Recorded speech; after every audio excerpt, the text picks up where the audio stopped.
Hello my dear friends, you're in the Military with Summary channel, and this video we're going to discuss the most important events that took place during the previous 12 hours. We have lots of very interesting updates, so let's start. As you know, the Russians launched their major offensive operation, and now it's clear that the Russians are trying to establish complete control over the city of Pokrovsk and the entire Pokrovsk agglomeration. So that is why the Russians began bombing and attacking the territory of Ukraine massively with drones and missiles.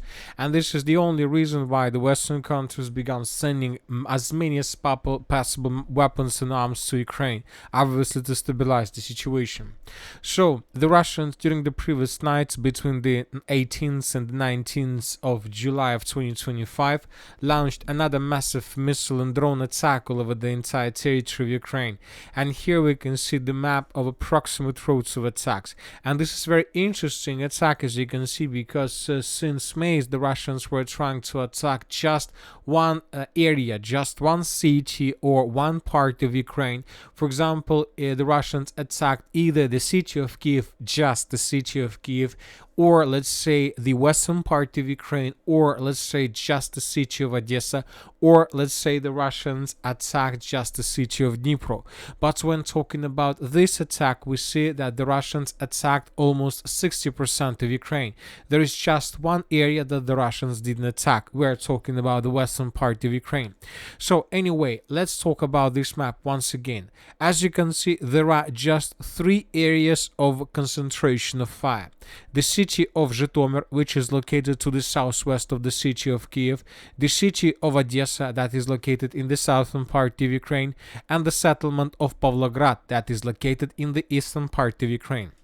There are obviously more explosions, but I believe that, let's say, explosions in the area of the city of Kiev, Shostka, Poltava, Kharkiv, or the city of Dnipro were just explosions when the Russians were trying to destroy Ukrainian air defense systems, to suppress them, and with the purpose to allow, let's say, main areas of this attack to be attacked. Simply saying. So let's discuss this in details.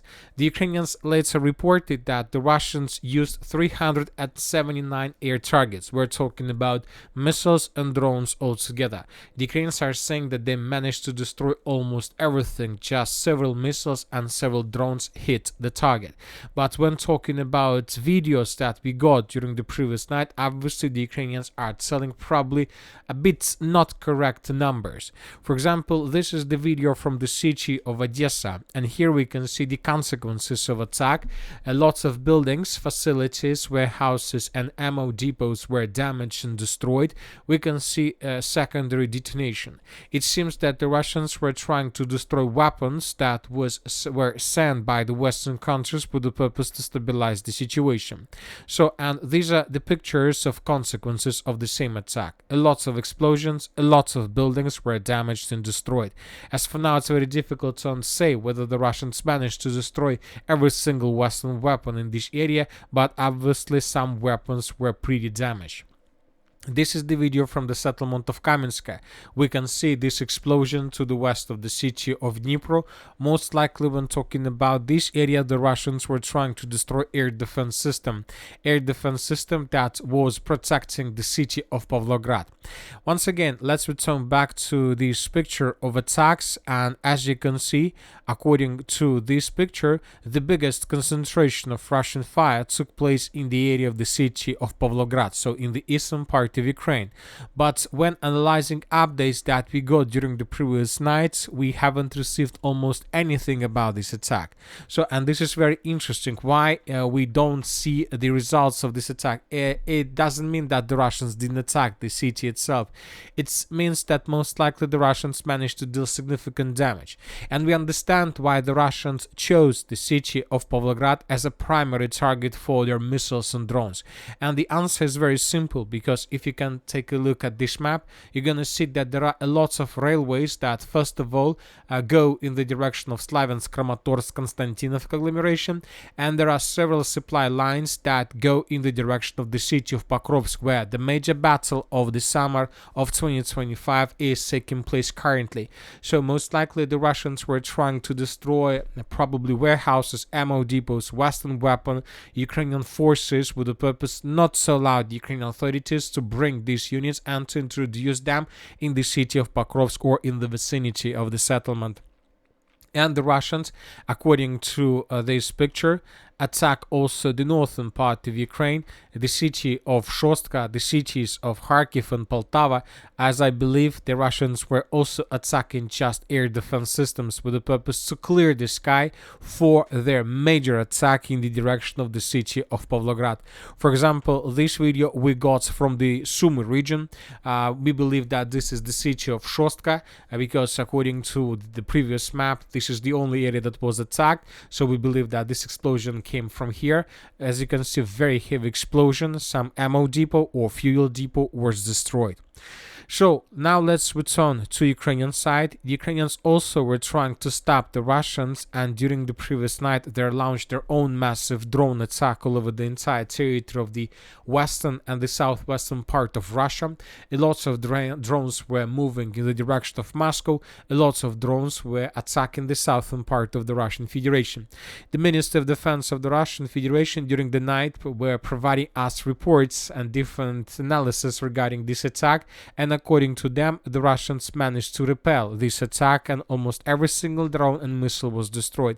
As for the previous night, we haven't received anything that can confirm whether the Ukrainians managed to deal damage to the territory and infrastructure of the Russian Federation. So let's return once again to the main purpose of this attack, the city of Pavlograd, and Western weapon and just weapon that Ukrainians could send in the direction of the city of Pokrovsk. So now the question is, what is happening right now in the area of the city of Pokrovsk? As for another day in a row, we haven't received almost anything about the situation in the northeastern and the northern parts of this agglomeration. We're talking about the villages and cities like Rodinska, like Krasny Liman, Belitsk, and so on. Currently, there are very heavy clashes in this area, and the situation is very difficult. The situation is so difficult that it's even very difficult to probably describe what exactly is happening here. So for better description, we have several articles and posts that were published by pro-Ukrainian resources and by those who has connections with Ukrainian soldiers on the ground. So this is the first article that was published in different Telegram channels and different comments. So let's discuss this in details. I received further information on how bad the situation in Dobropolye Rodinske is. And let me tell you, it's much worse than what public resources show. Unfortunately, I was not allowed to say anything about it, but just know that it's quite bad. So very difficult to understand where is the line of combat contact according to this post. The only thing we can say for sure that the situation is quite bad. Another article was published by a source who has connections with soldiers on the ground. The Russian armed forces are trying to gain a foothold in Popov Yar. So this is the settlement, but I would like to remind you that the Minister of Defense of the Russian Federation reported that the village was secured by the Russians completely. Ukrainian soldiers are actively resisting, but unfortunately the village itself is lost. So some confirmation, right? But the Russian armed forces are not yet able to grab Rusin Yar. So this is the village in the same direction. We're talking about this area. Some part of the settlement is in contested zone. Fighting continues in Yablunovka, and it is difficult to say how long they will be able to hold off the Russian armed forces there. The zone of control there is already minimal, up to 10% of the village. So this is the situation in Yablunovka, and I would like to remind you that this article that we just read was partially confirmed by Deep State. They made additional changes on the ground, and according to latest changes published by Deep State, Ukrainians lost control over the central part of Yablunovka, and currently they're trying to resist in the most eastern part. As you can see, according to this author, it is very difficult to understand how long they will be able to hold. The next statement, in the direction of Alexandra Kalinova, there was another advance of the Russians who have already reached the outskirts of this important village. So this is the settlement, and we have some adjustment during the previous days. Fighting continues near Novoekonomichesky, and the situation of this extremely important village is very difficult.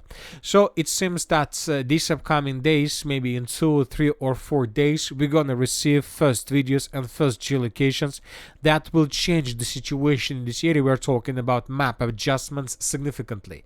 It seems that every single village in this pocket would be taken by the Russians within a week, and the weapons that Ukrainian soldiers and Ukrainian contingent was expecting from the city of Pavlograd during the previous night was destroyed. This can lead to complete collapse of Ukrainian defense and to a breaking moment, a turning point in the battle for the agglomeration itself.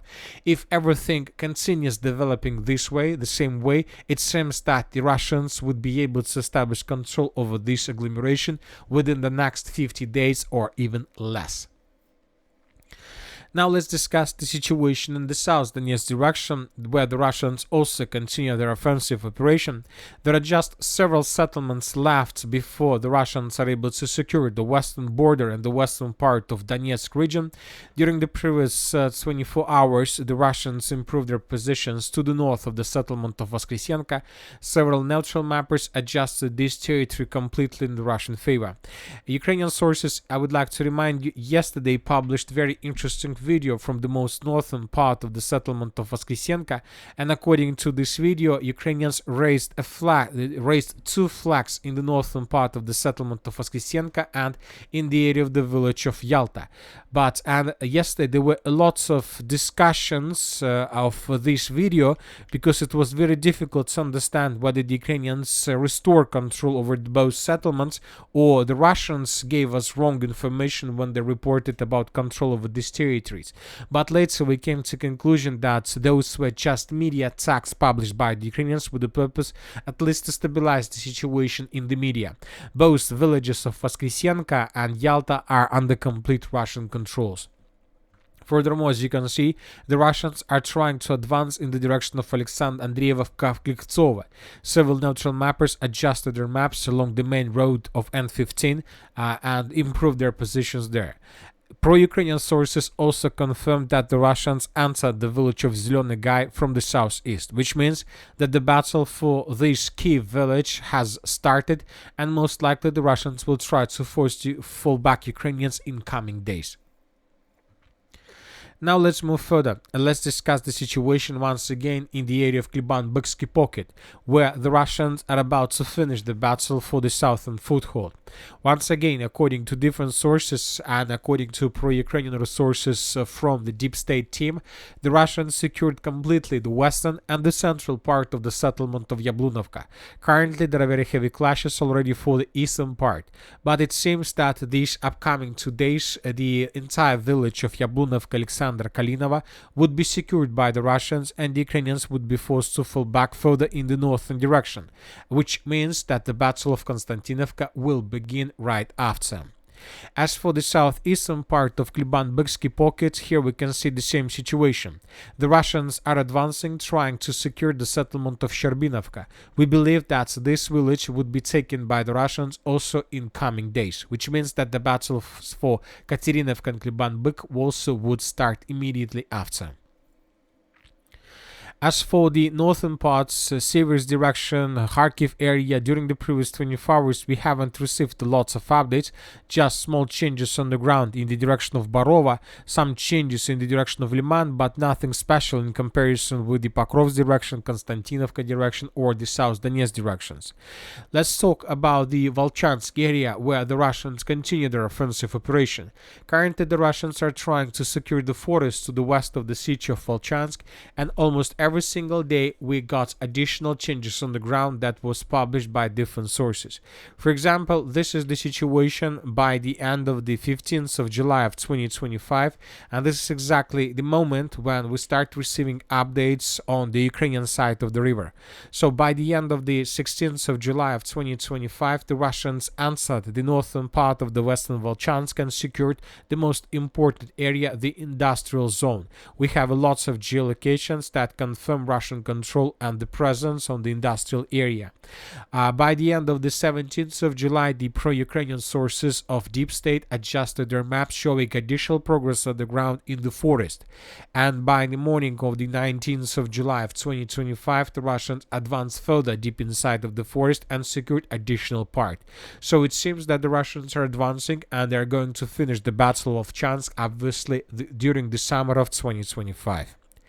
As for the Sumy direction, during the previous 24 hours, we haven't received anything special. The only probably update that worth our attention is update that was published by Deep State. And according to this report, the Russians secured the village of Yablunovka and improved their positions to the west and the southwest of Yunakivka, which means and which tell us that most likely the battle for this territory is also coming to a logical end. And that's it for today. Military Summary channel reminds we condemn any violence in the world. Thank you for watching, subscribe to my channel, put your likes, join my Patreon, and have a good day. Bye bye.